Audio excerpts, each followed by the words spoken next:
Nishant sir शुरू करिए। जी sir, शुरू करें। जी शुभ शुरू करिए। संध्या। शुभ संध्या सभी को मेरा प्रणाम। मैं doctor Nishan Tak international forum for promoting homoeopathy के हिंदी हिंदी सत्र के 764 डे पर आप सभी का हार्दिक स्वागत करता हूँ। आप सभी अवगत होंगे कि IFPH फोरम एक अंतर्राष्ट्रीय होम्योपैथी संस्था है जो पिछले कोविड काल से निरंतर दैनिक वेबिनार का आयोजन करता आ रहा है। प्रारंभ में अंग्रेजी और मलयालम भाषा में किया जाता रहा। तत्पश्चात राष्ट्रीय भाषा हिंदी में भी आयोजन किया जाने लगा। इस प्रकार के कार्यक्रम का मुख्य उद्देश्य होम्योपैथी के विशिष्ट पहचान की तरह सभी इच्छुक लोगों के साथ होम्योपैथी ज्ञान का साझा करना और सभी के बीच एक सद्भावना को प्रोत्साहित करना। आइए आज की इस बैठक को प्रारंभ करने से पहले हम 1 मिनट का मौन रखें और ईश्वर से मार्गदर्शन प्राप्त करें। धन्यवाद। मैं आप सभी का पुनः स्वागत करता हूँ। मैं आज के इस बैठक में मुख्य अतिथि डॉक्टर RN वही सर का हार्दिक स्वागत करता हूँ।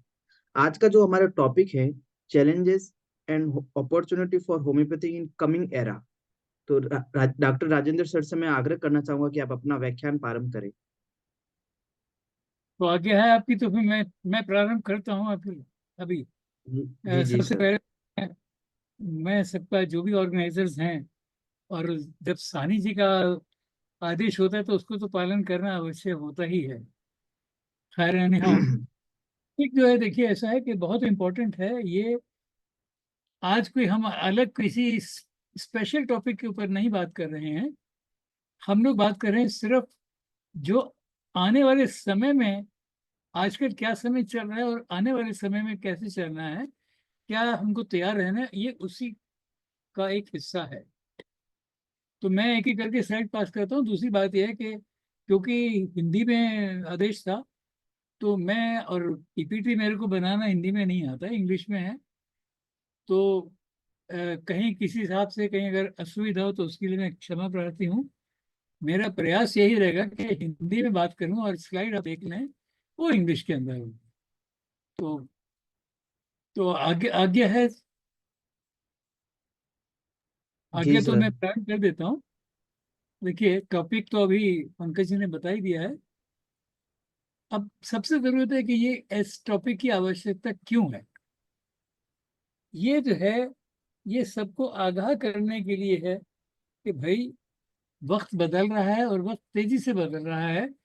और जब वक्त बदलता है तेजी से तो समस्याएं भी एक के बाद एक आती रहती हैं। तो हमको सब चीज को एक प्रॉपर तरीके से, सही तरीके से समझना आवश्यक है। और ताकि हम, प्रॉब्लम कोई सी भी हो जो भी आती है तो उसको आइडेंटिफाई करो, पहले पहचान करें कि क्या प्रॉब्लम है, क्या समस्या है। समस्या को आइडेंटिफाई करते हैं तभी फिर हम उसके आगे चलते हैं। तो आज का मुख्य उद्देश्य है वो यही है। तो हमने इस टॉपिक को 6 हिस्सों में विभाजित किया है। और मेरा ख्याल है कि ये, इसमें कोई समस्या नहीं होनी चाहिए, क्योंकि ये काफी हद तक कोशिश किया कि जितने ज्यादा होम्योपैथी से रिलेटेड सब्जेक्ट हैं उनके ऊपर हम चल सकें। तो यह है चेंजिंग सीनीरियो, पहले कि क्या बदलाव आ रहा है हेल्थ केयर सिस्टम के अंदर। देखिए हम लोग, होम्योपैथी जो एक पार्ट है हेल्थ केयर सिस्टम का, तो इसलिए हमको उसके हिसाब से चलना चाहिए। फिर होता है कि ये समय जो बदल रहा है तो हमको उसके साथ में कदम से कदम मिलाकर के चलना आवश्यक होता है। फिर इतिहास की क्या आवश्यकता होती है। कोई भी प्रोग्रेस आगे चलते हैं तो उसमें इतिहास का बहुत महत्व होता है। इसलिए हमने इस टॉपिक को भी इसके में जोड़ा है। और फिर होम्योपैथी में एक बात बहुत अच्छी है कि जैसे हमारे भारतवर्ष के अंदर हम इसको बोलते हैं यूनिटी इन डाइवर्सिटी। बहुत सारे अलग अलग स्टेट्स हैं, अलग अलग भाषा हैं, अलग अलग त्यौहार हैं, लेकिन फिर सब इकट्ठे हम भारतवासी हैं। तो वो चीज़ जो है, ये इसके अंदर, हमारे होम्योपैथ के अंदर भी ऐसे है, जिसका भी हम उसके बारे में आगे बात करेंगे। और फिर आगे के भी, अब आगे हम चलते हैं तो आगे क्या, किन की चीज़ों के लिए हमको सामने दिखना है, सुधार करना है। जिसमें कि एकेडमिया है जो कि बहुत ज़रूरी होता है, प्रोफेशन जबकि पास कर लिए तो प्रैक्टिस में आगे, रिसर्च बहुत ज़रूरी है, बहुत आवश्यकता होती है, व्यवसाय, और जो व्यवसाय के साथ साथ जो कि इंडस्ट्री है वो भी है, बहुत ज़रूरी है। और आजकल के वक्त में तो सोशल मीडिया भी बहुत, उसका अपना महत्व है, बहुत ज़्यादा हर कोई इस्तेमाल करता है। तो हमको कहाँ का सुविधा है कि कहाँ का हमको आगे बढ़ना चाहिए, कैसे करना चाहिए, ये आज का मुख्य उद्देश्य है। तो अब आते हैं कि अब मैंने ब्रॉड हिंट दे दिए थे, अब इसमें भी थोड़ा थोड़ा बता रहा हूँ ताकि उसके और आगे चलेंगे।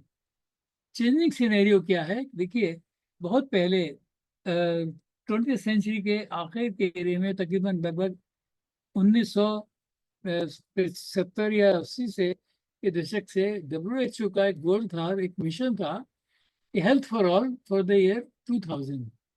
जब तक कि सबको लोगों को जो है इफेक्टिव प्राइसेस के ऊपर आराम से जो है सुविधा के अनुसार चिकित्सा की सुविधा मिल सके। लेकिन ये ये जो मिशन है, ये कोई अभी तक अपने जो कि एक गोल रखा हुआ था, टारगेट रखा हुआ था, वहां तक के नहीं पहुंच पाए हम लोग। और इस बीच में कीमतें बहुत बढ़ गई हैं, और कम से कम जो कि इकोनॉमिकली जो कि निम्न है वर्ग, जिसको कि सुविधाएं नहीं है, उन तक जो है हेल्थ केयर सिस्टम जो है उनको चिकित्सा की सुविधाएं नहीं पहुंच पाती हैं, उनके पहुंच के बाहर हो रहा है। तो ये गवर्नमेंट हमारी जो कि 2014 के बाद में आई है, इन्होंने एक काफी महत्वपूर्ण एक निर्णय लिया। और आप देखते हैं कि 2014 में ही मिनिस्ट्री ऑफ आयुष की गठन किया गया, जिसमें कि बहुत सारे जो लोकल सिस्टम थे, आयुर्वेदा है, यूनानी है, योगा है, ये चीज़ें, होम्योपैथी है, ये सब ने देखा कि जो पुराना ब्रिटिश राज का सिस्टम चल रहा था मिनिस्ट्री हेल्थ में, उसके बाद में ये सिस्टम सारे के सारे इनका अभाव हो रहा था, निगलेक्ट हो रहे थे। और इनके जो अपने महत्वपूर्ण हैं, जिनकी इतना इनका योगदान है, जिससे कि हेल्थ केयर में बहुत मदद मिल सकती है, ये टाल पीछे हट रहा था। तो गवर्नमेंट ने ये स्टेप लिया, और अब उन्होंने एक कंसेप्ट नया विचार किया कि इंटीग्रेशन इन मेडिसिन। इसका मतलब ये है कि जो बेसिक सब्जेक्ट होते हैं उनके साथ साथ, वो तो सब मेडिकल सिस्टम के सब में कॉमन ही होगी भाई, फिजियोलॉजी है, एनाटॉमी है, पैथोलॉजी है, सर्जरी, गायनेकोलॉजी, वो तो सबके अंदर ही आते हैं। लेकिन इसके साथ साथ अब हम क्या चीज अपने अपने जो सिस्टम की, जिनके की मूल चीजें हैं, मूल सिद्धांत हैं, उनको साथ में रखते हुए हम लोगों को कैसे चलना है, ये गवर्नमेंट का जो है इस तरीके से, ताकि अपने अपना जो भी चिकित्सा क्षेत्र है वो अपने अपने तौर पर अपनी अपनी लाभ क्या कितना कर सकते हैं, वो उसको आगे लेकर के बढ़े, ताकि ये उसमें एक इंटीग्रेशन का जो सब्जेक्ट है ये उसमें कवर होता है। क्योंकि बहुत सारी चीज़ें हैं, देखिए लेबोरेटरी डायग्नोसिस अपनी जगह है, लेकिन उसके साथ साथ योगा है, और सबसे इम्पोर्टेंट तो योगा, फिर फिजिकल रिहेबिलिटेशन मेडिसिन है, ये चीज़ें ये उसके साथ साथ आनी जरूरी है। हम बेस्ट कैसे कर सकते हैं, हमें समय के साथ keeping pace with the time, हमको देखिए आजकल के ज़माने में टेक्नोलॉजी बहुत तेजी से बढ़ती जा रही है। हम देखें कि पहले कितना टाइम होता था कि शायद एक शहर से दूसरे शहर में भी कॉल करनी होती थी तो कितनी दिक्कत पड़ती थी, कई कई घंटे इंतजार करना पड़ता था। आज की हालत यह है कि आप घर बैठे अपने फोन से, आप अमेरिका हो या कोई और कंट्री है, बहुत दूर तक कंट्री तक आप बात कर सकते हैं। कम्युनिकेशन बहुत बढ़ गई है, सुविधाएं बहुत हैं, चाहे वो बसेस हो, ट्रेन हो, हवाई जहाज है। आज को तो आप देखते हैं कि इवन हवाई जहाज का ट्रेवल जो है वो भी बहुत ज़्यादा अधिक बढ़ गया है। तो ये सारा रैपिड पेस है, और सुविधाएं हर आपके दरवाजे पर हैं। आप देखते हैं कि होम डिलीवरी सर्विस है वो बहुत ज़्यादा है, ट्रांसपोर्ट के लिए चाहिए तो टैक्सी आपको आसानी से मिल जाती है। इस किस्म की चीज़ें हैं। तो हमको जो जो जैसे जैसे दुनिया तेजी से बढ़ रही है, तो हमको उसके साथ साथ कदम से कदम मिला के चलना पड़ेगा, अपने आप को एडजस्ट करना पड़ेगा। फिर आता है हिस्ट्री में इतिहास का महत्व, इसको मैं आगे बताऊंगा कि क्यों जरूरी होता है। अगला टॉपिक हमने उसमें रखा था यूनिटी इन डाइवर्सिटी। देखिए होम्योपैथी सारी दुनिया के अंदर प्रैक्टिस होती है, अलग अलग तरीके से होती है। आप इसमें चाहे वो सिंगल मेडिसिन की करें, काफ़ी देर तक इंतजार करने वाले हैं, लोअर पोटेंसी पे करते हैं, हाईएस्ट पोटेंसी पे करते हैं, एलएम पोटेंसी इस्तेमाल होती है, दवाओं का रिपीटिशन है, बायोकेमिक दवाइयाँ इस्तेमाल होती हैं, कम्बिनेशन भी हो रहे हैं, मदर टिंचर्स भी हैं, और फ्लावर रेमेडीज वगैरह भी हैं। ऐसे बहुत तरीके हैं, इंक्लूडिंग जिसको कि हम बोलते हैं इम्पोन्टेरेलिबिया, जो कि एनर्जी मेडिसिन, जिसमें हम देते हैं कि जैसे बिजली है, इसका है, रेडिएशन का है, ये सब उस कैटेगरी के अंदर आते हैं। तो इन सब का इस्तेमाल अलग अलग लोग, और मैं, क्योंकि इस सारे उद्देश्य के पीछे संचालन साहनी जी का है, तो मुझे याद है एयर ट्रांसमिशन थेरेपी, वो भी बहुत पॉपुलर है। उनके बहुत अच्छे रिजल्ट्स हैं, हमने साहनी जी को कहा था, उनके पेपर प्रेजेंटेशन दिए थे, इसके अच्छे रिजल्ट हैं। तो ये सब चीज़ें आ जाती हैं। फिर इसके अलावा हमको आगे क्या देखना है कि जो हमारे कोर्सेज हैं उनमें क्या क्या चेंजेस जरूरी हैं, उसको हमको आगे देखना पड़ेगा कि समय के मुताबिक हमको अपने आप को कैसे ढालना है, प्रोफेशन के अंदर हमको और अपने आप को कैसे सुधार लाना है, रिसर्च के अंदर क्या सुधार लाना है, जो व्यवसाय है और इंडस्ट्री है, इन सबको जो है भी कैसे अपने आप में सुधार लाना है, ताकि दुनिया में होम्योपैथी को, और खास तौर पे होम्योपैथी क्योंकि भारतवर्ष के अंदर एक ग्लोबल हब के तौर पे गिनी जाती है, तो उसका इस्तेमाल दुनिया में हम और कैसे होम्योपैथी को कैसे ज़्यादा पॉपुलराइज कर सकते हैं। सोशल मीडिया आजकल बहुत पॉपुलर हो चुका है, हर घर के अंदर, चाहे वो फेसबुक हो, इंस्टाग्राम है, लिंक्डइन वगैरह प्रोफाइल है, बहुत सारे इसके अंदर है, जिससे कि यूज भी है और अब्यूज भी है, दोनों बातें हैं। तो हमको इसको भी देख करके चलना है कि सोशल मीडिया का क्या रोल होना चाहिए। अब आता है हिस्ट्री। हिस्ट्री की इंपॉर्टेंस जो है,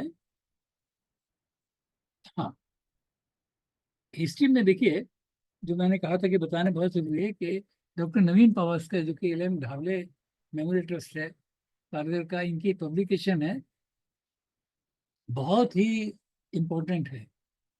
उसमें उनकी कुछ लाइनें हैं, देखिए एक एक वर्ड ध्यान से सुनिए। तो history is that past which has left a mark on the time eternal in this world।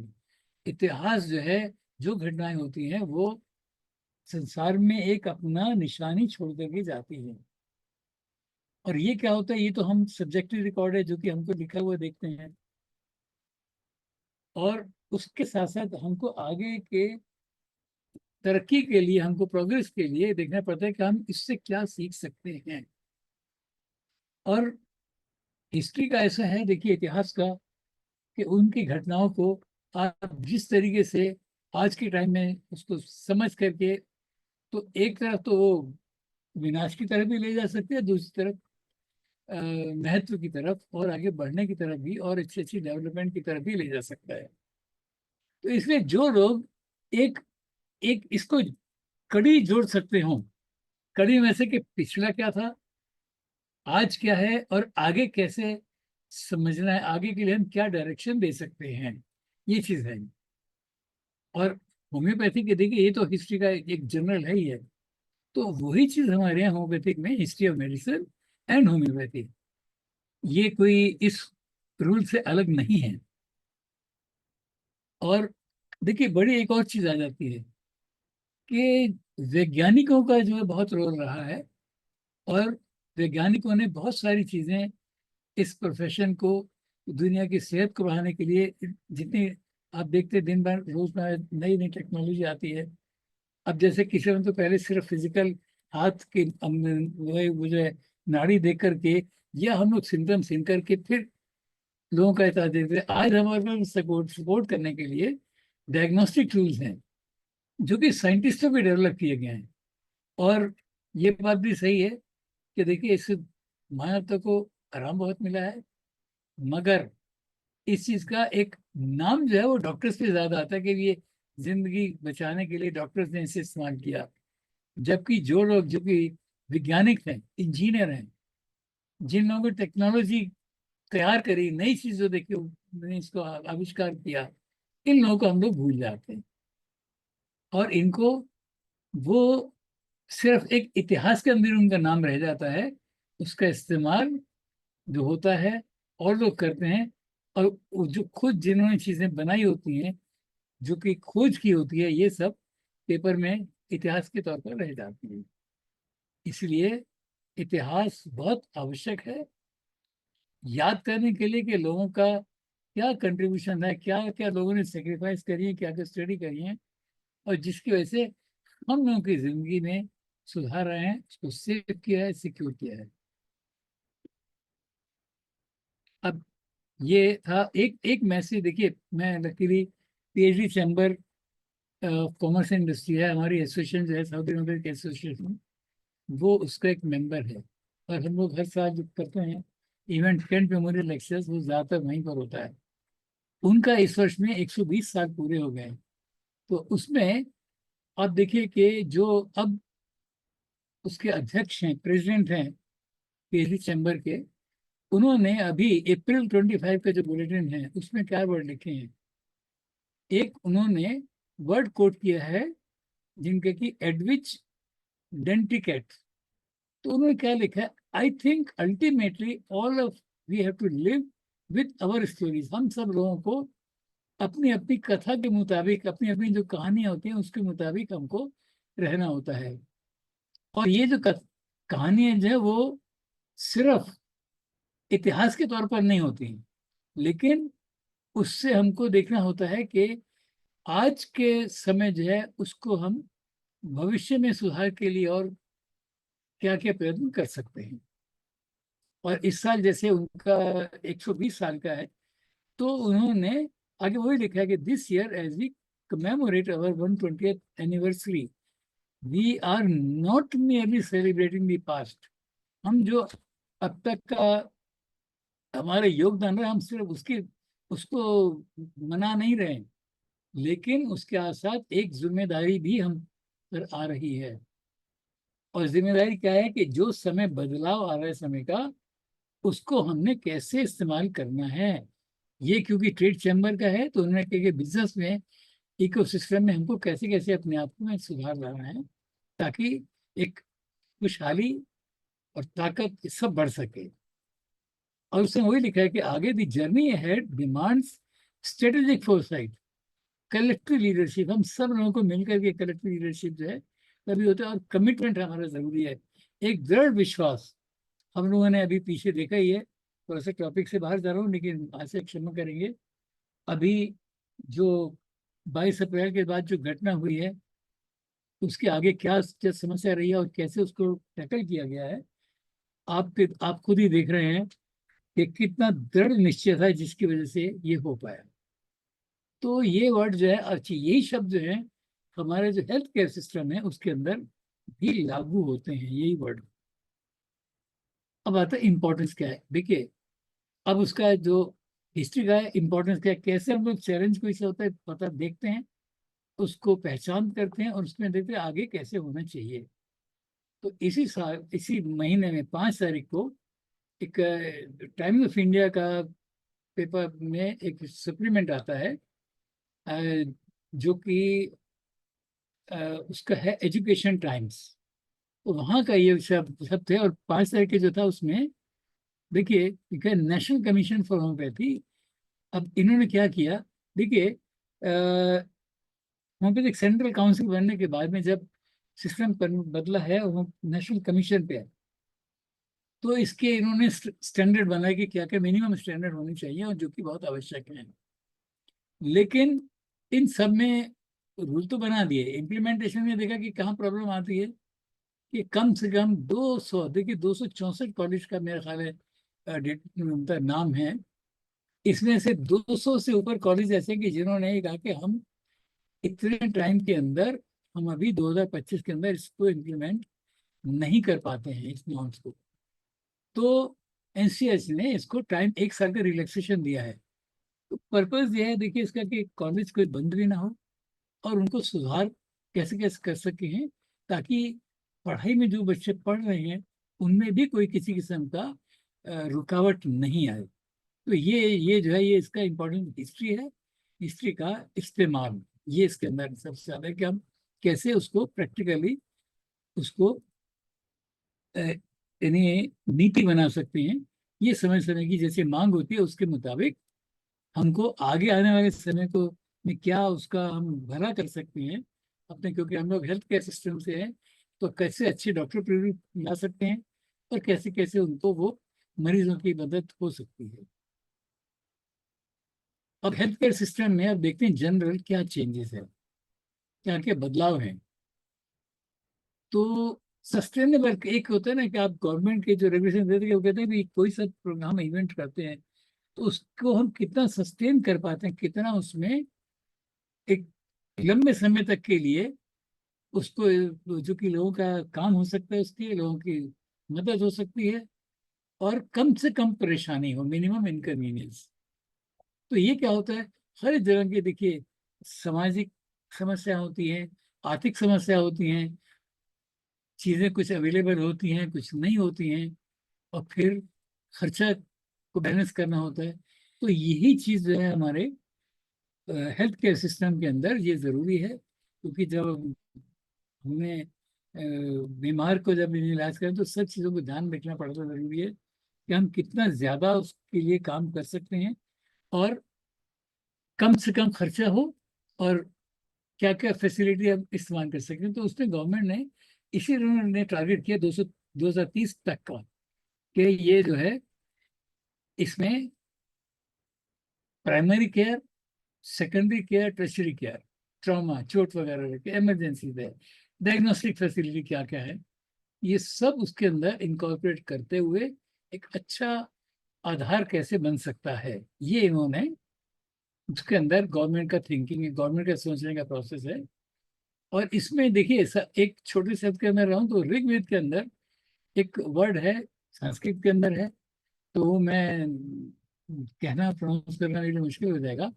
उसका इंग्लिश में ट्रांसलेशन आता है, let noble thoughts come to us from all sides. कहाँ से, अलग अलग जगह से क्या हमको अच्छी बातें मिल सकती हैं, अच्छे विचार मिल सकते हैं, उसको हमको अपने आप में कैसे इस्तेमाल करना है। और ये जो लाइन जो मुझे क्यों याद है कि मेरी बेटी और मेरा बेटा दोनों भारतीय विद्या भवन के अंदर ये स्टूडेंट थे, तो ये उनके हर एक लिटरेचर के अंदर ये लिखा होता था, let noble thoughts come to us from all sides. और होम्योपैथी के अंदर क्योंकि हम लोग की अप्रोच, हमको एक होलिस्टिक अप्रोच लेकर के चलनी पड़ती है, इसके लिए ये चीज अति आवश्यक है, क्योंकि हमने बीमारी का नहीं, हमको बीमार को ठीक करना होता है। तो इसीलिए हमको सब चीजों को कंबाइन करके ये चीज आगे चलना आवश्यक होता है। अब ये जो है, ये देखिए हमारे लिए सबकी वेकअप कॉल है, उसको हम बोलते हैं। ये वेकअप कॉल क्या है, सबसे पहले देखिए हमको समय के मुताबिक हमको कदम से कदम मिला के चलना पड़ता है अपने आप को। एक वो नहीं है कि आप आराम से एक बार हमने पढ़ा लिया, मरीज आ रहे हैं, मरीज दे रहे हैं, काम तो चल रहा है, लेकिन बदलाव कितना आ रहा है हमको वो भी, हमको उसके ऊपर एक अपने आप को पूरी तरीके से ध्यान देना जरूरी है, आवश्यक है। अब क्या है कि इसमें टेक्नोलॉजी जो है देखिए काफी तेजी से बढ़ रही है, और अगर हमको अपने आप को हमेशा अप टू डेट रखना है, अपडेट रखना है कि क्या क्या चीजें, तो हमको हमारे आसपास क्या हो रहा है, हमको अपनी आंखें कान सब खुले रखने हैं। ये देखना है कि जो मेडिकल की सिस्टम की और शाखाएं हैं, पैथोलॉजी हो, सर्जरी हो, रेडियोलॉजी है, तो ये सब चीजें जो है इनमें कहाँ का क्या तरक्की हो रही है, इसके बारे में हमको अपने आप को पता होना आवश्यक है। फिर आजकल हम देखते हैं कि रहन सहन में कितना बदलाव आ चुका है, लाइफस्टाइल में आजकल क्या कि आज जब से आईटी टेक्नोलॉजी बढ़ी, इंफॉर्मेशन टेक्नोलॉजी में एक एक मुल्क के अंदर लोग बाग काम कर रहे हैं, और कस्टमर उनके जो है दूसरे मुल्क में है, यहाँ इंडिया में बैठे हैं, तो वो देखेंगे इनके हेडक्वार्टर वहाँ पर, अब डील कर रहे हैं अमेरिकन को, तो आपको उनके हिसाब से उनको भाषा के अपने आप बदलना पड़ता है, उनकी चीज़ों को समझना पड़ता है, जबकि जो कस्टमर है उनका, वो उसको ये नहीं पता होता कि जिसमें कस्टमर केयर सर्विस से बात कर रहा हूँ वो इस समय कहाँ पर है।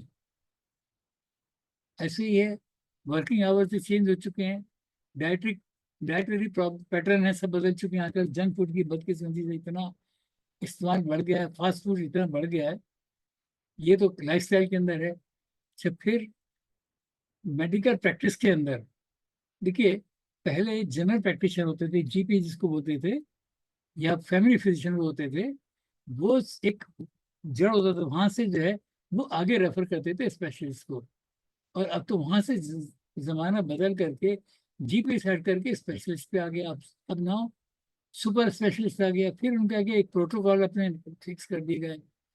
प्रोटोकॉल के अंदर क्या हुआ है कि एक एक कार्डियोलॉजिस्ट है तो एक पल्मोनोलॉजिस्ट है। अब देखिए, हम लोग ज्यादा जीपी हैं, मोहब्बत से हैं। अब वहां पर हार्ट तो, हालांकि दोनों इंटरकेटेड होते हैं, हार्ट और लंग्स इकट्ठे होते हैं। इकट्ठे से मतलब है कि एक दूसरे के साथ में एक दूसरे का पूरक है। लेकिन आज के डेट में कार्डियोलॉजिस्ट अलग है, पल्मोनोलॉजिस्ट अलग है। पल्मोनोलॉजिस्ट ने देखना, उसे सिर्फ लंग्स के ऊपर ही फोकस करना है। कार्डियोलॉजिस्ट तो उसे सिर्फ हार्ट के ऊपर ही फोकस करना है। रूमेटोलॉजिस्ट है तो उसे सिर्फ रूमेटिक कंडीशन के ऊपर फोकस करना है। तो ये इस किस्म की जो है प्रोटोकॉल बन चुके हैं।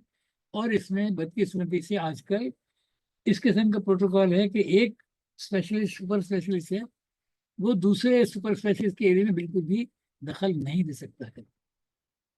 तो ये जो है एक बहुत टाइम पहले मैंने एक ऑस्ट्रेलिया की एक छोटा सा बुलेटिन था, वहाँ का देखा मैंने। तो उसमें आया कि these days we have liver, we have got heart, we have got lungs, we have got kidneys,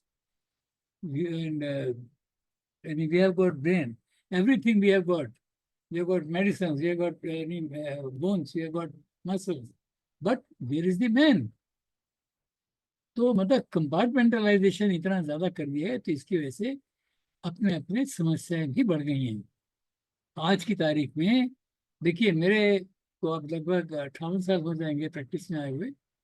तो जो मैंने चेंजेस देखी हैं, के जीपी तो आज की डेट में ऑब्सोलीट हो गया, पुराना हो गया। इसी तरीके से हाइजीन एंड पब्लिक हेल्थ होता है, जिसको नाम बदल के सोशल एंड प्रिवेंटिव मेडिसिन हो गया। ये सब्जेक्ट भी एक सिर्फ एग्जाम देने के लिए पढ़ने टाइम तक तो ठीक है। क्लिनिकल मेडिसिन, जिसका कि पेपर लेबोरेटरी पे डिपेंड नहीं करना पड़ता था, वो आज हटकर के लेबोरेटरी ने टेक ओवर कर लिया है। मेरे टीचर थे डॉक्टर देवान हरिश्चंद्र, इंटरनेशनल फिल्म के थे। वो अपने अपने कॉलेज के टाइम की बात बताते थे कि मेरे प्रोफेसर जो थे, जो वो कहते कि if the laboratory agrees with me, I say thank you. If it does not agree with me, still I say thank you. मतलब लेबोरेटरी कुछ भी कहे, जब तक कि मेरी ऑब्जर्वेशन के साथ साथ वो रहे, तब तक तो ठीक है।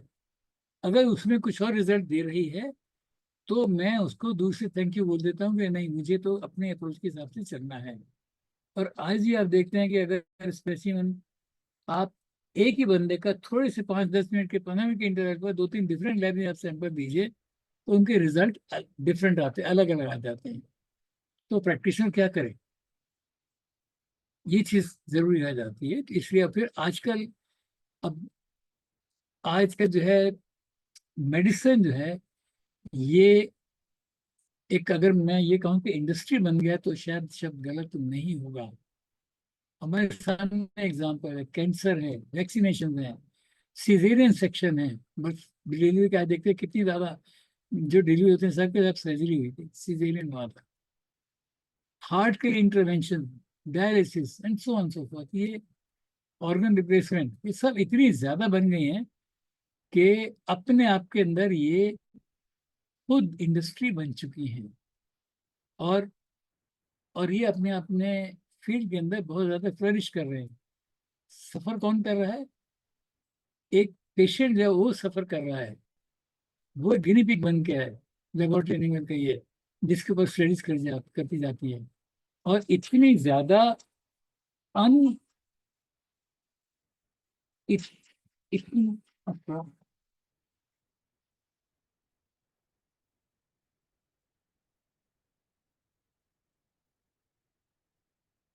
इतनी ज्यादा हालत हो चुकी है कि अनफेयर प्रैक्टिसेस जो है वो शुरू हो चुकी।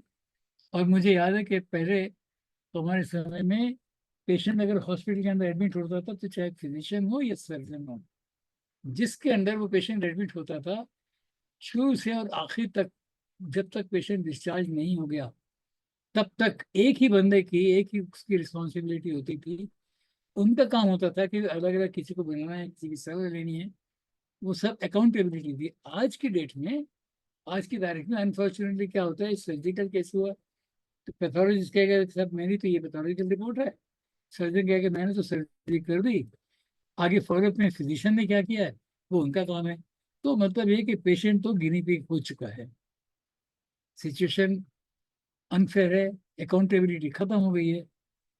तो ये एक आज का एक बहुत ही एक कठिन कहूँ या कड़ू कहूँ, कड़वा कहूँ, ये सत्य है।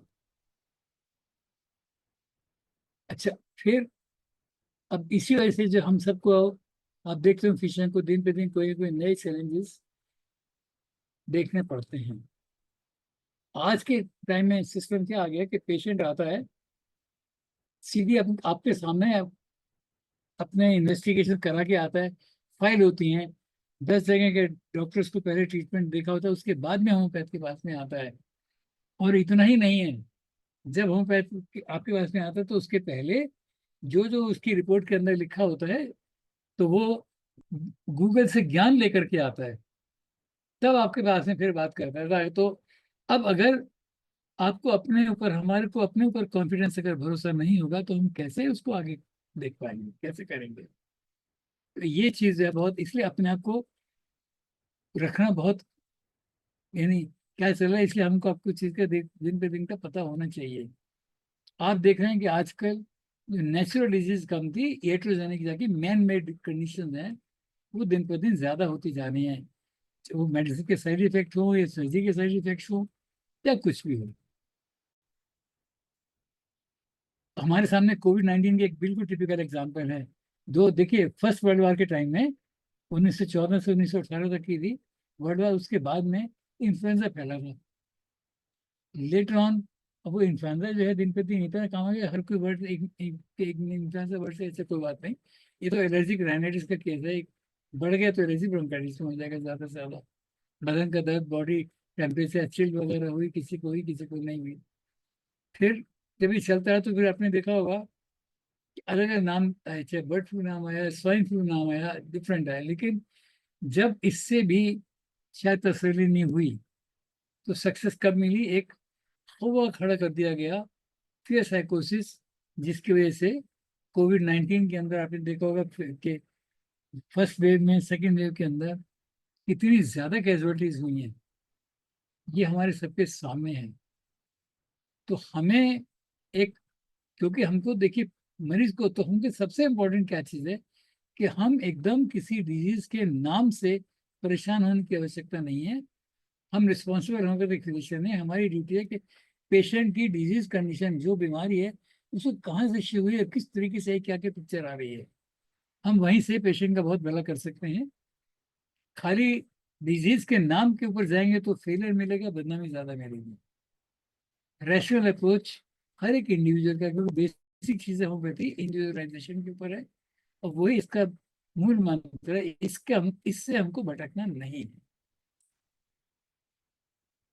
अब क्या है आजकल के दिन में, ये तो चीज है। इसके अलावा हम देखते हैं आजकल जो पुरानी सोर्स बुक्स थी, बड़े जिन लोगों के ओरिजिनल काम किए गए, चाहे वो अ, हम क्रॉनिक डिजीज बोले और मैथमेटिका प्योरा करें, क्लार्क का डिक्शनरी वगैरह है, और बहुत सारी जो सोर्स बुक्स के आते हैं जिन्हें लोगों ने काम बाकी बहुत सारे नाम है।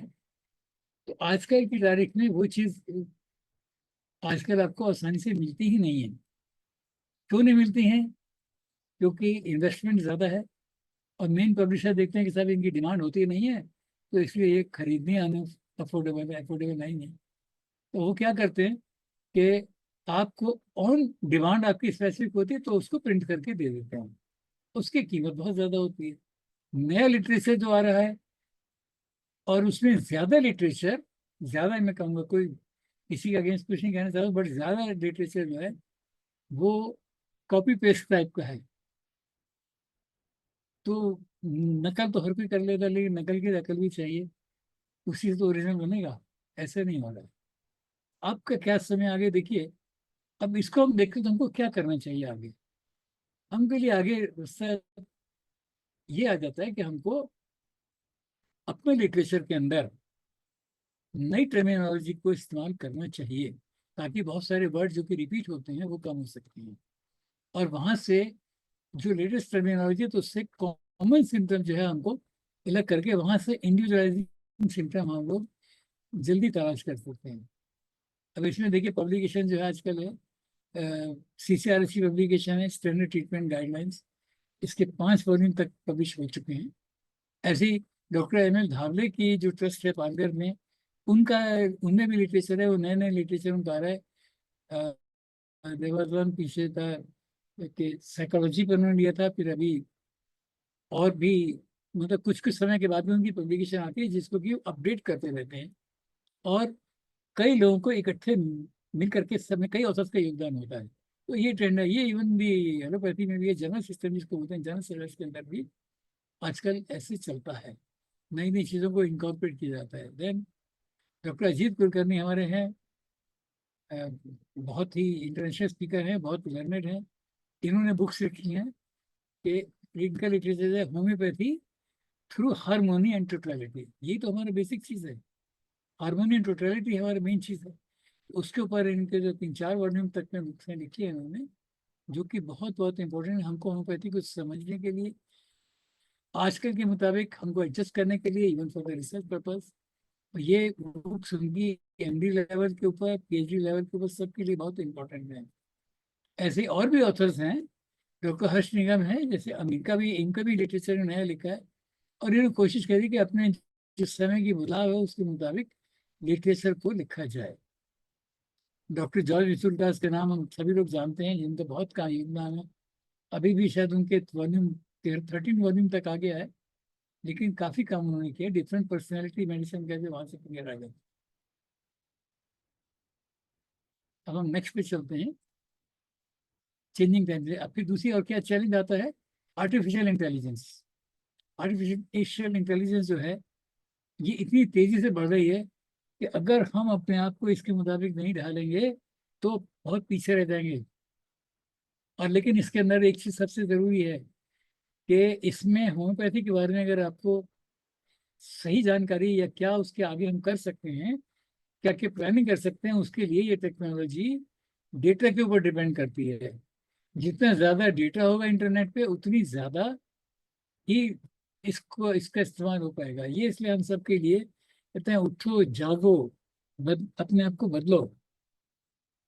और इसके लिए जो हम देखिए ये इसलिए वैसे भी कहना पड़ेगा कि जब हम कहते हैं जागने की बात करें तो सिर्फ हम लोगों के इंडिविजुअल प्रैक्टिशनर ही नहीं, इंस्टीट्यूशन हैं इंक्लूडिंग CCRH या NCH, इन दोनों का भी एक, इनको आउट ऑफ बॉक्स अप्रोच कहते हैं, जिसमें कि अलग अप्रोच कुछ ना कुछ निकालनी पड़ेगी। आज की डेट में जो प्राइवेट प्रैक्टिस है जिनकी जिनकी तादाद बहुत ज्यादा है, 3 लाख से ऊपर है प्राइवेट प्रैक्टिशनर, हर एक के अपने अपने डिफरेंट कई सालों के योगदान है, केसेस हैं जिन्होंने वर्कआउट किया हुआ है। तो ये डेटा इनका कैसे इस्तेमाल हो सकता है AI के अंदर, इसके लिए दोनों CCRH और इनसे दोनों को मिलकर के कोई ना कोई तरीका निकालना पड़ेगा, जो कि जितनी ज़्यादा सुविधा से उसको डेटा मिल पाए उसको इस्तेमाल किया जा सके। वो क्यों मैं कह रहा हूँ कि आज के जितनी अभी जो केस रिपोजिटरी की बात आती है जिनसे आयुष के पोर्टल के ऊपर, तो वहाँ पर उसमें इतनी ज़्यादा डिटेल मांगी जाती है क्योंकि शायद हमने कभी कैसे पहले प्लान भी नहीं किया होगा कि कभी हमको इसकी इस फॉर्म के अंदर जरूरत पड़ेगी। मगर क्योंकि एक तरफ जमाना ये कि एविडेंस बेस चाहिए, अब वो उसके लिए अलग आजकल के डेटा के रिक्वायरमेंट के हिसाब से चलता है। तो इस चीज़ को ये दोनों बॉडीज को देखना पड़ेगा कि कैसे हम लोग जो इतना बड़ा हमारे पास में भंडार है इतने डॉक्टर्स का है उसको हम कैसे इस्तेमाल करें। और हम लोग इंडिविजुअल लेवल के ऊपर हम लोग डेटा नहीं बना सकते, कॉस्ट भी बहुत ज़्यादा पड़ती है। ये मैंने अलग अलग लोगों से बातचीत हुई है उसके बाद में ये चीज़ सामने आई है। तो हमको आगे के लिए क्या सोचना है, देखिए असली क्या चीज़ है कि हिस्ट्री की जैसे मैंने बात करी है, तो मुझे पता है और शायद हम सब लोगों को याद हो कि स्कूल टाइम में कॉलेज टाइम में देखते हैं कि अ, सबसे बोरिंग सब्जेक्ट होता रहा है। एक अगर आपको याद हो तो बहुत बढ़िया सा गाना था जिसमें आता है कि सिकंदर ने पोरस से की थी लड़ाई, जो की थी लड़ाई तो मैं क्या करूं। तो मतलब ये जो चीज है, आप देखते हैं कि बुरी से होता है, इससे सब चीज को भूल जाते हैं। पास के एग्जाम, उसके बाद में इतिहास की पुस्तकें एक तरफ। हमारे होम्योपैथिक प्रोफेशन के अंदर भी, करिकुलम के अंदर भी चीज है, हिस्ट्री ऑफ होम्योपैथी और इवोल्यूशन होम्योपैथी का कैसे हुआ, ये सब्जेक्ट बहुत निगलेक्टेड है। हमको इस चीज़ों के बारे में पता कब लगता है, देखते हैं रेगुलर पार्टिसिपेशन करते हैं, सीएमई इसके अंदर होता है, नेशनल कॉन्फ्रेंस होती है, इंटरनेशनल कॉन्फ्रेंस होती हैं, वहां से इन चीज़ों के बारे में पता करता है।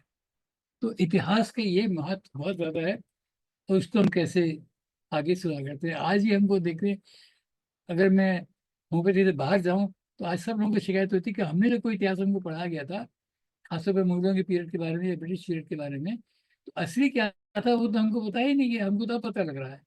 ये सब शुरू जानते हैं, तो वहां से जाते हैं कि हमको इतिहास जो है वो सही, और जानकारी इसकी और उसका इस्तेमाल ये जरूरी है। और और बिल्कुल अगर मैं कहूँ तो बिल्कुल अभी फैक्ट ये है कि हम लोग जो, अब बीएचएमएस कोर्स आ चुका है, तो बीएचएमएस के बाद में फिर एमडी पे जाते हैं।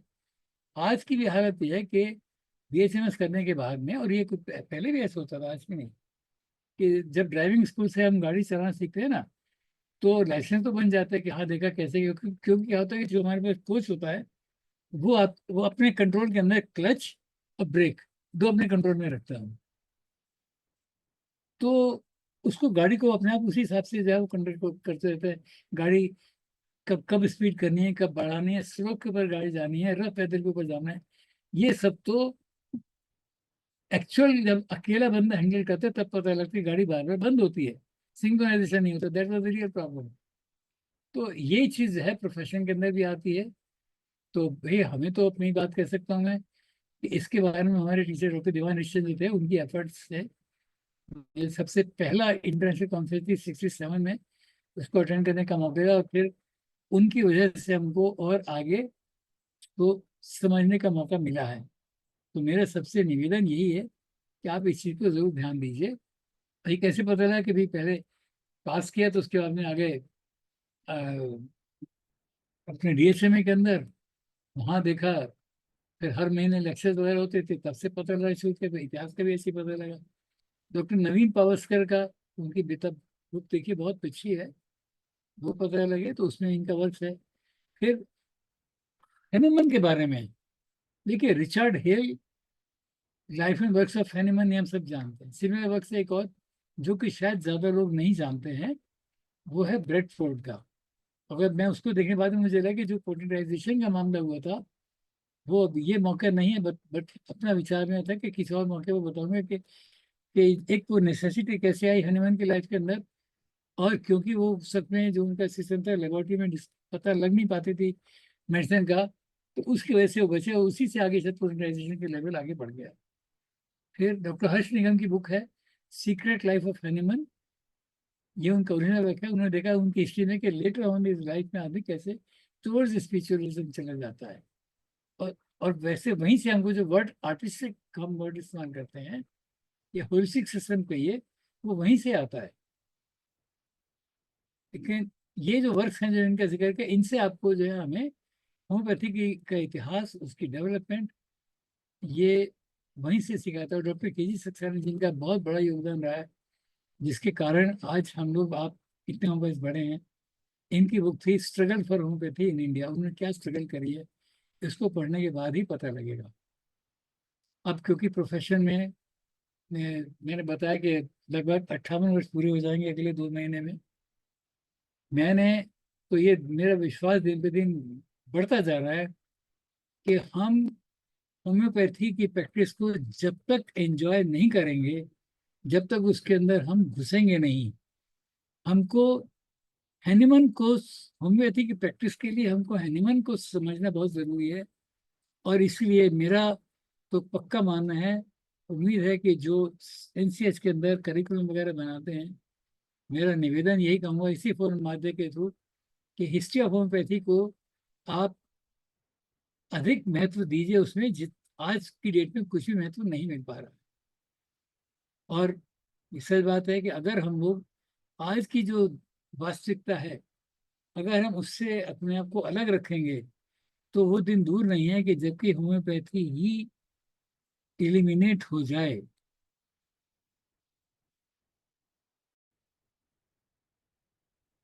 देखिए, हमने बात करी थी कि यूनिटी इन डाइवर्सिटी, ठीक है। तो यूनिटी एंड डाइवर्सिटी में देखिए सबसे क्या चीज़ है कि हम लोग जो है, जैसे मैं बता था कि भारतवर्ष के अंदर है, वही चीज़ है यहाँ पर। कौन कौन से जो है, डॉक्टर के एन माथुर ने टीचर थे, उनकी भी एक बुक थी, डिफरेंट डिफरेंट प्रैक्टिसेस इन इन इन होम्योपैथी। नाम टाइटल का मेरे को याद नहीं, किताब अभी अवेलेबल भी नहीं है। तो एक तो होता है so called classical, I am using the word so called, मेरा किसी को कुछ अ, ये वर्ड शब्द है मेरे को बहुत कंफ्यूज करता है, इसलिए मैंने लिखा है कि सो कॉल्ड क्लासिकल प्रिस्क्राइबर्स। क्योंकि ज्यादातर ये टर्म ऐसे इस्तेमाल करते हैं लोग के एक बार एक मेडिसिन सिंगल डोज दे दिया, उसके बाद में सिर्फ प्लेसिबो ही देते रहेंगे। अब यहाँ पर मैं अपने आपकी सबसे माफी मांगना चाहता हूँ कि अगर मैंने इस चीज को इतना ब्लंट होकर के कहा है, तो मेरा तो आज अब जो ग्रेजुअली बदलते मेरा तो मन गया कि जो वर्ड जो है ना क्योर, इस वर्ड को भी हम चेंज करके हमको ट्रीटमेंट या ट्रीटेबल पे आने के बजाय क्योरेबल के, हमको आजकल के समय के हिसाब से ट्रीटेबल कर देना चाहिए वर्ड। क्योंकि कॉम्प्लिकेशंस, पॉल्यूशंस,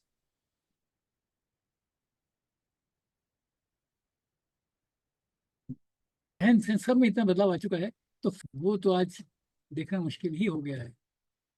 प्रेस्क्राइबर्स में क्या है कि, एक मिनट, देखिए कनेक्शन ना, फिर ऐसे प्रेस्क्राइबर हैं जो कि एक मेडिसिन को डोज दिया कुछ पीरियड के लिए, फिर बाद में अगली पोटेंसी के ऊपर गए, या डिपेंड करता है जैसे रिस्पॉन्स हो उसके हिसाब से चले। फिर हाई पोटेंसी प्रेस्क्राइबर्स क्या करते हैं, सिंगल मेडिसिन दे दी, एक बार डोज दे दिया, उसके बाद में फॉलोअप करने में सिर्फ बजाय वैसे हो गए बाइकिंग की मेडिसिन दे दी। मदर इंचर का इस्तेमाल है, मदर इंचर का इस्तेमाल सच बात है कि न्यूट्रोस्यूटिकल, बजाय इसके कि लोग बाहर के और अलग फूड सप्लीमेंट देंगे, तो मदर इंचर का जो है बहुत अच्छा योगदान है। ये कुछ ऐसे सिर्फ बाइकिंग मेडिसिन इस्तेमाल करते हैं, सिंगल करते हैं। बहुत सारे ऐसे हैं जो कम्बिनेशन, 1 to 8 कम्बिनेशन जो कि जर्मनी से शुरू हुए थे, वो आज भी वर्ल्ड वाइड पॉपुलर है। फिर कुछ कम्बिनेशन रेमेडी, और यहाँ तक हालत ये भी है कि 8 8 10 10 मेडिसिन एक साथ मिला देते हैं। अब मैं इनके मेरिट से डिमेरिट पे नहीं जाऊंगा। फिर कुछ ऐसे हैं जो कि सिर्फ एलएम्स के लिए प्रिस्क्राइब करते हैं। मैं इन सब के मेरिट से डिमेरिट्स, क्योंकि वो विवादित विषय में उसके ऊपर जाना नहीं चाहूंगा। सिर्फ इतना कहना चाहूंगा कि मैं सब में मुझे एक आशा की झलक ये आ जाती है कि इन चीज़ों के बहाने होम्योपैथी का नाम तो बढ़ रहा है। अब हम लोगों की जिम्मेदारी है प्रोफेशन में कि हम इसको आगे अच्छी तरीके से कैसे इस्तेमाल कर सकें। तो अब यही है कि अगेन हमें अपने सिस्टम के अंदर क्या करना है। एक तो हमको कुछ प्रोटोकॉल तो डिवाइस करने ही पड़ेंगे, यूनिफॉर्मिटी लानी पड़ेगी। और वो उम्मीद करता हूँ कि सीसीएच है, सीसीआरएच है, ये हमको गाइडलाइन देंगे। आज की डेट में जो आज का युग है उसके मुताबिक हम लोगों का ओरिएंटेशन, जितने भी फिजिशियंस हैं प्राइवेट, इन सबको भी एक उनके लिए रेगुलर कोर्सेज की बनाना ये बहुत ज़रूरी है, ताकि वो अपने आप में एक वैज्ञानिक तरीके से कैसे अपने अपने रिकॉर्ड करें, केस रिकॉर्ड करें, क्या मेडिसिन दी गई है, क्या एक्सपीरियंस रहा उनका रहा है, इसका डेटा वो बराबर ताकि तैयार कर पाए। इसका मतलब वही है कि हमको जो आज की टेक्नोलॉजी है उसके मुताबिक अपने आप को ढालना आवश्यक है। हमें एक कहते हैं कुएं के मेंढक से बाहर निकल करके हमको तालाब, तालाब से निकल करके नदी, नदी से निकल करके हमको समुंदर, हमारा ये उद्देश्य बहुत जरूरी है। हम अगर अपने आप को इस तरीके से अगर हम सिंसियर रहेंगे, तब हम अपने, हम क्या हमारे लिमिटेशन है उसको भी देख सकते हैं, और हम होम्योपैथी को एज प्रथम line, first line of treatment के तौर पर हम उसको आगे बढ़ा सकते हैं। लेकिन इसके लिए हमें अपने आप को जागर जगाना, उसके मुताबिक अपने आप को ढालना ये भी जरूरी है। चैलेंजेस कहाँ आते हैं उसको देखना, उससे कैसे निपटना है ये भी आता है। आप देखते हैं कि आयुर्वेद में आप देखते हैं कि आप होम्योपैथी के मुकाबले ज्यादा पॉपुलर हो गई है, तो कम से कम भाई हम लोग ये देख लें कि भाई वहां पर क्या हो रहा है। मैं इस कंट्रोवर्सी में नहीं जाऊंगा कि आजकल की डेट में आयुर्वेदिक में भी आयुर्वेदिक प्रैक्टिस कहाँ हो रही है। वो ठीक है, मैं भी अपनी जगह कहूँगा, लेकिन फिर भी आजकल अगर ये बढ़ रही है तो उसके पीछे हमको सोचना चाहिए कि हम क्या कर सकते हैं। तो अब इसमें क्या है कि देखिए, अब इसमें कईयों का योगदान आएगा। इसमें एकेडमिया सबसे इम्पोर्टेंट है, क्योंकि एजुकेशन के बगैर तो कुछ भी नहीं है। लेकिन जब से नेशनल कमीशन फॉर होम्योपैथी है, तो इसमें हमारी पढ़ाई के अंदर एक क्वालिटेटिव इम्प्रूवमेंट, सुधार अवश्य आएगा। वो क्योंकि अब पहले होता था 60% थ्योरी होती थी, 40% प्रैक्टिकल होता था। अब उसको बदल करके 40% थ्योरी एंड 60% प्रैक्टिकल। इसका मतलब कि मरीजों में एक्सपोजर का ज्यादा एक्सपोजर होगा। ओपीडी के अंदर भी, आईपीडी के अंदर भी उनको एक्सपीरियंस मिलेगा बेड साइड का, और फिर कैजुअलिटी के अंदर भी। ये चीजें, ये प्रोसेस आजकल रिफॉर्म में है। और एलाइड ब्रांचेस हम लोगों के लिए क्या क्या हो सकता है? योगा है, मेडिटेशन है, साइकोलॉजी है, रिहेबिलिटेशन है। ये मेडिसिन है। इस तरीके से वोकेशनल गाइडेंस कराती है, वोकेशनल रिहेबिलिटेशन कराता है। अलग अलग ब्रांचेस हैं। ये मेडिसिन, ये ब्रांचेस ऐसी हैं कि जो कि हमारे सिस्टम ऑफ इंडिविजुअलाइजेशन है, उसमें किसी किस्म में इनकी छेड़छाड़ नहीं है। हम प्रिस्क्राइबिंग के साथ साथ हम देख सकते हैं, क्योंकि हम एक होलिस्टिक अप्रोच है, तो हमको देखते हैं कि मरीज को, बीमार को कैसे ठीक कर सकते हैं। उसमें इनका, इन चीज़ों का बहुत योगदान है। फिर अब जो साइंटिस्टों ने लिटरेचर में इनकॉर्पोरेट किया, तो हमको अपने यहाँ जो हमारे यहाँ का लिटरेचर जो है, उसको बराबर अपडेट होते रहना जरूरी है। फिर अब क्या होता है कि इसको अगर हम प्रोटोकॉल के हिसाब से अगर चलें, तो कॉमन सिम्टम तो आपको मिल जाएंगे, उसमें तो हर किसी के लिए आसान है, वो तो लिखूंगे। लेकिन हर एक उसके अंदर कहाँ वेरिएशन है, जब कॉमन सिम्टम के अलावा, वहां से हम लोग इंडिविजुअलाइजेशन के ऊपर चले जाते हैं। स्ट्रेंज रेयर पेक्यूलियर सिम्टम, जो कि होम्योपैथी के लिए इम्पोर्टेंट है, ये वहां से आएंगे। तो इसलिए जनरल चीज को भी समझना जरूरी है। अभी एक और भी है। एक एलोपैथी के अंदर अब क्या हुआ है, नेशनल मेडिकल कमीशन ने अभी 2 दिन पहले की रिपोर्ट है एजुकेशन ब्रांच के अंदर। अब उन्होंने क्या किया कि जो स्पेशलिस्ट हैं गवर्नमेंट हॉस्पिटल्स के अंदर, जो कि टीचिंग में नहीं है और सिर्फ पेशेंट को डील करते हैं, डॉक्टर हैं सिर्फ, उनके लिए उन्होंने कर रखे कि ये जो है फैकल्टी मेंबर्स भी अपॉइंट किए जाएंगे। इसका मकसद क्या होता है कि जब जो लोग क्लिनिकली जो लोग डील करते हैं, वहां अगर देखते हैं, तो उनको, लोगों को, पेशेंट को, अपने स्टूडेंट को समझाने में इनका योगदान काफी रहेगा, ताकि कैसे समस्या आती है और उसको कैसे, किस तरीके से ठीक करते हैं, ठीक कर सुधार होता है। क्योंकि ये दिन पे दिन टेक्नोलॉजी से क्या क्या चेंजेस आ रहे हैं, उन सबसे ये लोग फेमिलियर होते हैं, उनको पता होता है। तो इसलिए हमारा ख्याल है कि अगर एनसीएच के अंदर भी इस किस्म का कहता है, तो जो गैप थ्योरी और क्लिनिकल और मेडिसिन का जो गैप है ना प्रैक्टिस का, इसमें ये गैप डेफिनेटली कम होगा। फिर स्क्रीन आगे बीच में। हम्म। अब प्रोफेशन के अंदर क्या चीज जरूरी है कि हमको अपने आप को रिकॉर्ड्स प्रॉपर मेंटेन करने के लिए सैनिटाइज करना, हमें अपने आप को तैयारी करनी है।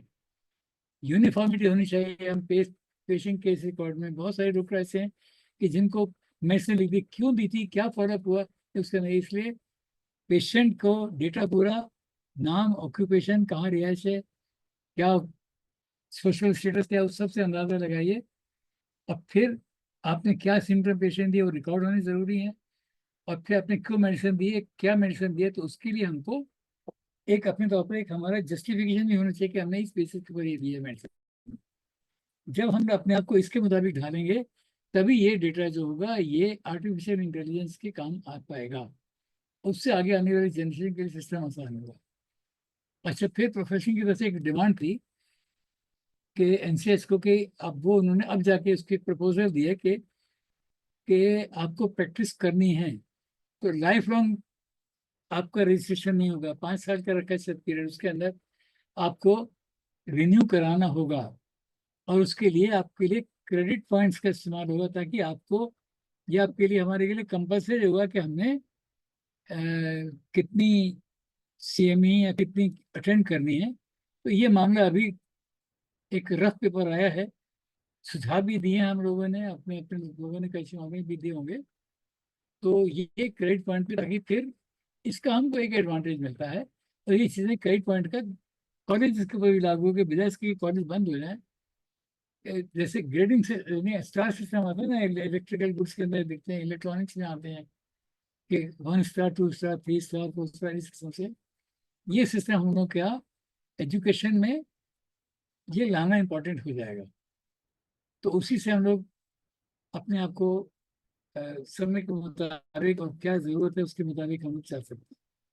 अब फिर एक और चैलेंज है, रिसर्च कहाँ पे जरूरी है, कि बहुत सारी मेडिसिन देखिए, अब कैंथरिस है फॉर एग्जांपल, कैंथरिस कहाँ मिलती है, क्योंकि जो स्पेनिश फ्लाई है वो खुद ही आउटडेटेड हो चुकी है, वहाँ स्पेन में होती ही नहीं है।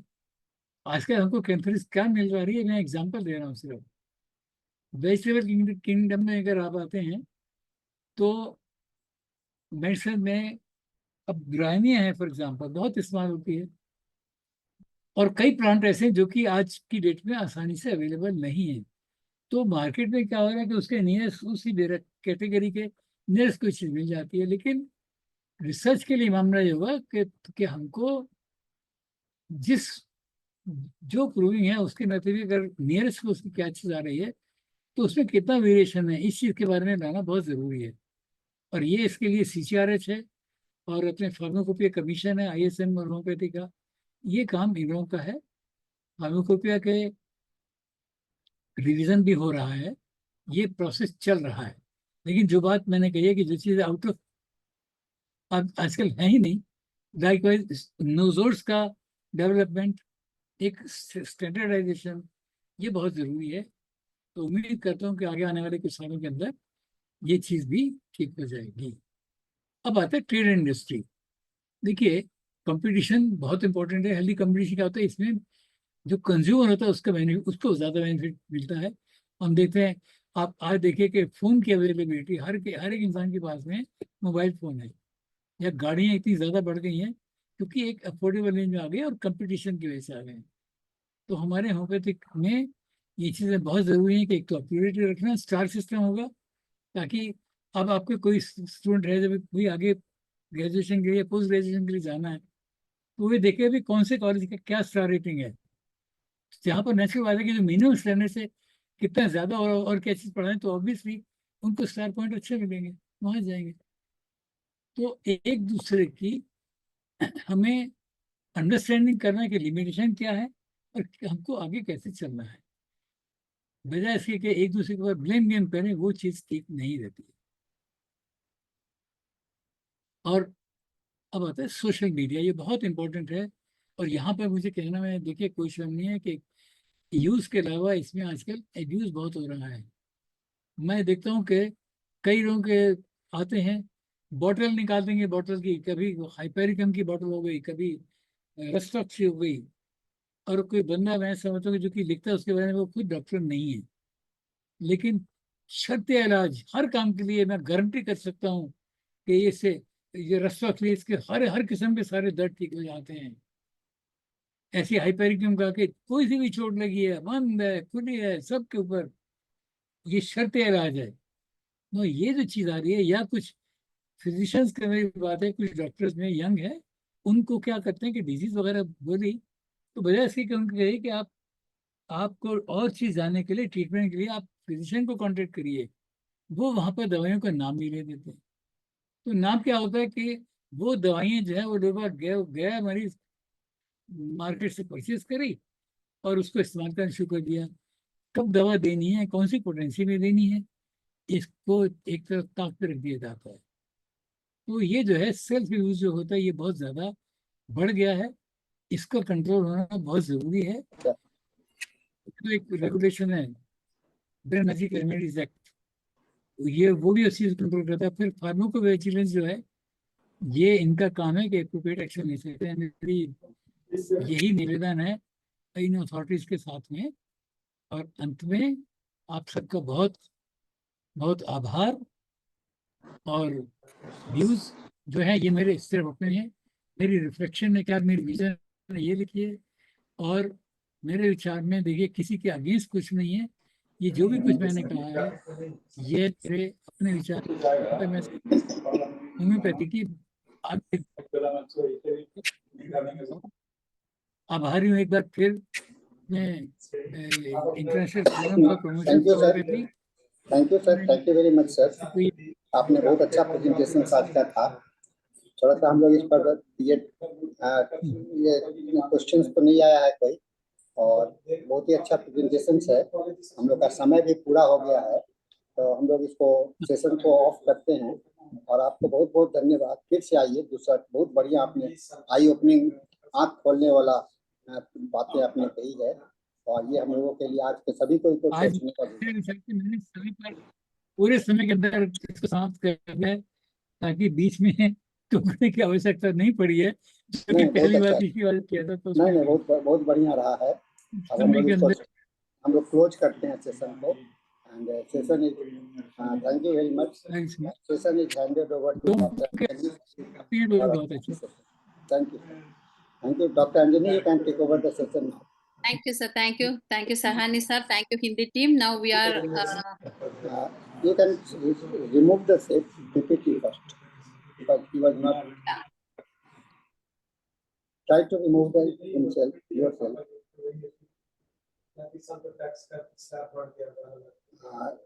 The person who will upload, he can do it.